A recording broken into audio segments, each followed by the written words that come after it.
Tai Sensei, pode nos trazer um panorama da evolução da pintura japonesa? Uau! Bom, eu não sei se eu posso chamar de pintura, mas vou começar falando dos esboços que nasceram já na pré-história, nos Hum, tempos neolíticos.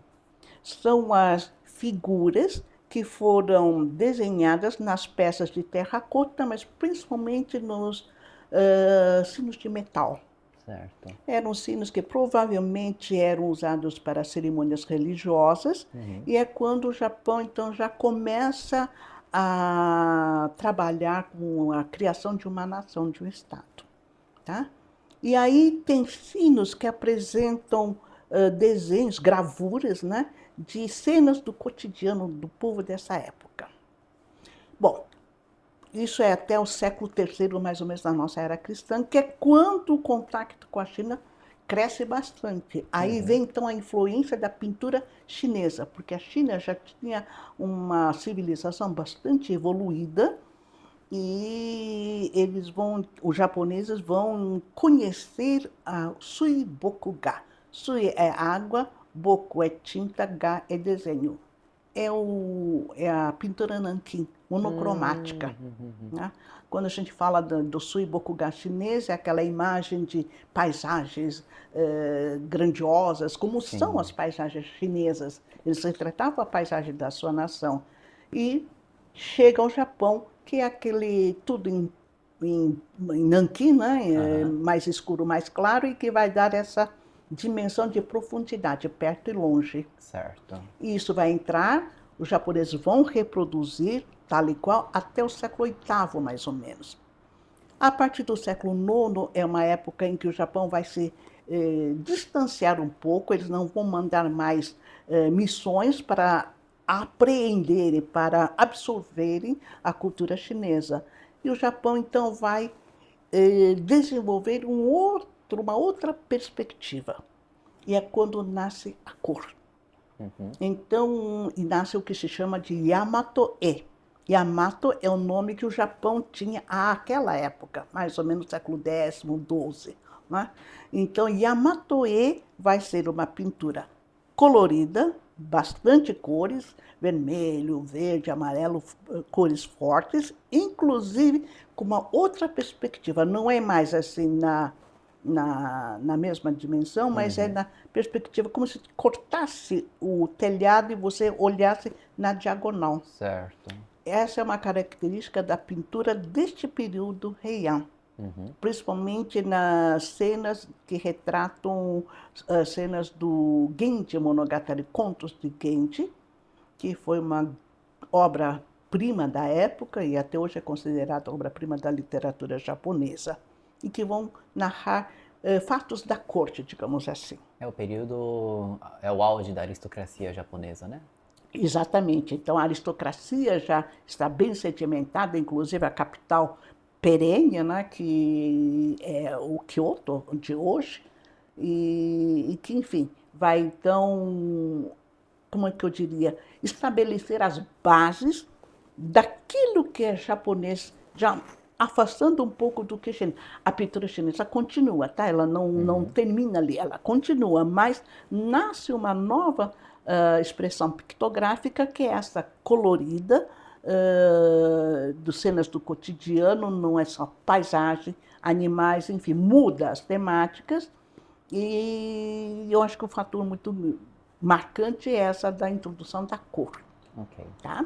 E eles vão caminhar em paralelo e é daquela pintura monocromática vão surgir dentro ainda como é que eu diria, da inspiração desses quadros a nanquim, mas com cores. Hum, Começa com cores suaves. Tá? certo. Vai progredindo até que, quando chega o período Edo, ou o período Tokugawa, nasce o xilogravura, Certo. que é o famoso ukiyo-e. Uhum, O que é o ukiyo-e? O ukiyo-e é a gravação em matriz de madeira, né, em que você faz as cavocações de acordo com as cores que você quer dar ao quadro final, E é um trabalho minucioso, muito bonito. Na época era um trabalho coletivo. Tinha quem fazia o quadro, quem pintava o quadro, tinha quem cavava o quadro, tinha quem passava tinta para printar, né, que a gente Sim. diria hoje. Enfim, era um trabalho muito minucioso feito por 3 artistas de vertentes diferentes. Depois vai ser unificado, é uma pessoa só, é todo o processo. Mas a xilogravura se esparrama, porque ele começa como engraçado, né? Na verdade, começa como printo de livros ilustrados. Era a ilustração de livros, tá? E daí passa a ser difundido, propagado, quando eles fazem pôster de atores do kabuki e Certo. de lutadores de sumô, que eram as 2 manifestações culturais em voga do período Edo, Uhum. que é quando a classe citadina, né, dos mercadores, dos comerciantes, cresce. Então, passam a ser as atividades, os espetáculos mais comuns, então começam a nascer posters. Por quê? Porque você pode reproduzir em grande quantidade e vão fixar nas cidades, enfim. É daí que começa. Aí vão surgir os autores, né, os pintores do ukiyo-e, que aí muda bastante a temática.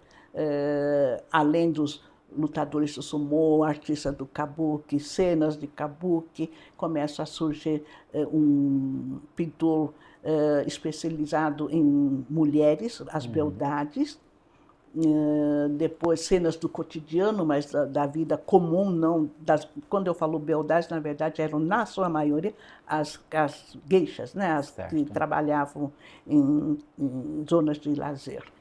Depois, então, surgem os famosos Hiroshige e Hokusai. Hokusai, do Monte Fuji, as cenas da história de Hokkaido. Enfim, é uma nova expressão e que vai favorecer a divulgação, porque você podia ter várias cópias de uma mesma matriz.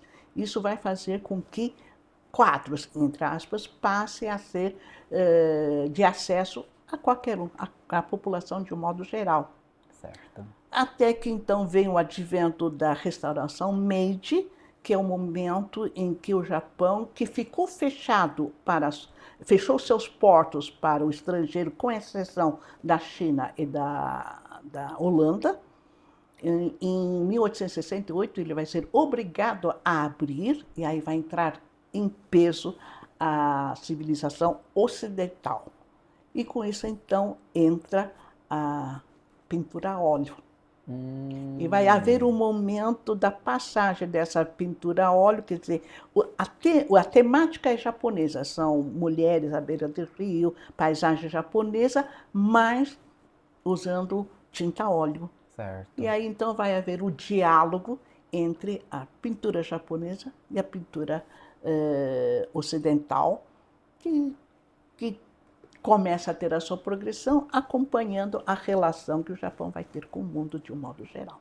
Inclusive, o Japão influencia a pintura ocidental, né? Tem um movimento chamado japonismo, certo? Exatamente, esse é um tema que eu trato num outro curso e que é muito interessante, porque o ukiyo-e vai exercer influência nos pintores ocidentais, entre os quais o famoso Van Gogh. Sim. Van Gogh vai tentar reproduzir a óleo os quadros que ele conheceu do ukiyo-e. Então a influência é recíproca e depois então vai entrar a pintura a óleo no Japão, como é que eu diria, influenciando inclusive a forma de expressar.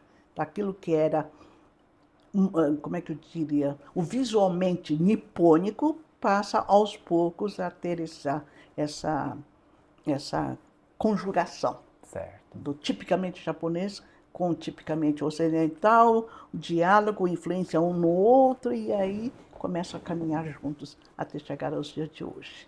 Muito legal, Tai Sensei.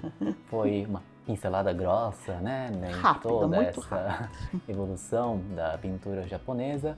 E a senhora descreve esses pontos, não só artes plásticas, né, mas também arquitetura e outras produções culturais do Japão, dentro do nosso curso, certo? Esqueci de falar uma coisa importante. No meio desse percurso, principalmente entre o fim do Muromachi e o começo, tem os pinturas em murais ou em biombos, É verdade. que é também uma nova expressão do chamado Yamato-e. Certo. Yamato-e que toma uma dimensão maior, e não só em tamanho, mas de profundidade também, em que surge uma escola que usa muito fundo dourado. Escola Kano? Kano e Tossa também. Certo. Tá? Enfim, tudo isso a gente fala nesse curso. Eu só sei disso porque sou eu quem edita seu curso, né, que é a evolução da sociedade japonesa, né, Tei-sensei?